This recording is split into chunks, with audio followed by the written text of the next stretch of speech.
त्याच्यात एक होतं परभणी आणि दुसरं होतं बीड। परभणीचा काल पोस्टमॉर्टम रिपोर्ट आला। पोस्टमॉर्टम रिपोर्टमध्ये मल्टिपल इंजरीज दाखवलेल्या आहेत।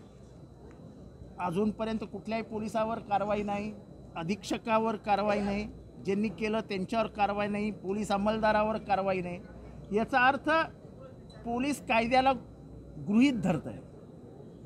अजूनपर्यंत का कोणाला तुम्ही सस्पेंड केलं नाही, निलंबन केलं नाही? अधीक्षकाची चौकशी, निलंबन का झालं नाही, बदली का झाली नाही?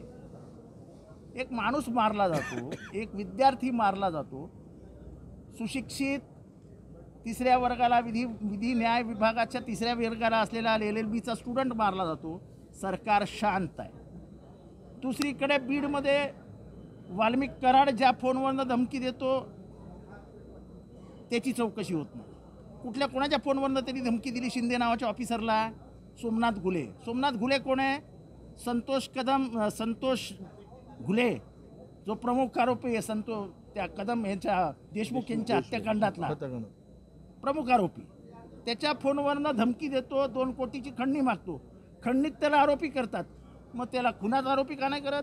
दुसरी गोष्ट, अशोक सोनवणे ज्यांनी मारहाण केली आणि ह्या सगळं घटना घडली तो मागासवर्गीय आहेत, अजून ॲट्रॉसिटी का नाही दाखल झाली आहे? असा हा कोण आहे वाल्मिक कराड? वाल्मिक कराड खड़ा तो वह सरकार से बड़ा,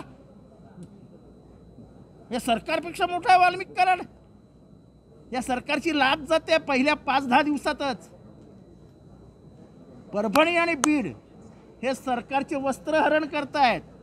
सरकारचं पुढच्या 5 म्हणजे जे काय जेवढे वर्ष राहतील तेवढं पाशवी बहुमताच्या जीवावरती माज दाखवू आम्ही, अशा प्रकारचं नियमबाह्य काम करतायत। आता आम्ही सभागृहामध्ये स्थगन मांडला, विरोधी पक्षाचा अधिकार आहे, आम्हाला बोलूही देत नाहीत। आमच्या मनात येईल तेव्हा चर्चा करू असं नसतं। महाराष्ट्राच्या दृष्टीने 2 गंभीर विषयांवरती महाराष्ट्र अस्वस्थ आहे। आपण विधानसभेचं अधिवेशन चालू आहे, त्याची गांभीर्याने नोंद घ्यायला हवी। ते गांभीर्यही सभागृहात दाखवत नाही। तुमचं बहुमत आहे, आमचं बहुमत आहे, बसा खाली। आम्ही बसलो आणि बाहेर आलो। सभागृह हे महाराष्ट्राच्या संवेदना तपासत असतं। महाराष्ट्राच्या सभागृहात संवेदनांची जर जाण ठेवली जात नसेल तर त्या सभागृहात बसण्यात अर्थ नाही। म्हणून आज दिवसभरासाठी आमचे राहुल पाटील जे परभणीचे आमदार आहेत, ते विरोधी पक्षनेते, माजी विरोधी पक्षनेते, आम्ही सगळ्यांनी ठरवलं की आज सभागृहाच्या कामकाजावर बहिष्कार टाकायचा। आमचा बीडचा क्षीरसागर यांनी देखील म्हणणं मांडलं आहे आणि पुढच्या आठवड्यात जर ह्याला अटक झाली नाही तर आम्ही बीडमध्ये एक प्रचंड मोठा मोर्चा सोमवारी मंगळवारी काढू आणि उद्या आम्ही परभणीला सगळे विरोधी पक्षाचे नेते जात आहोत।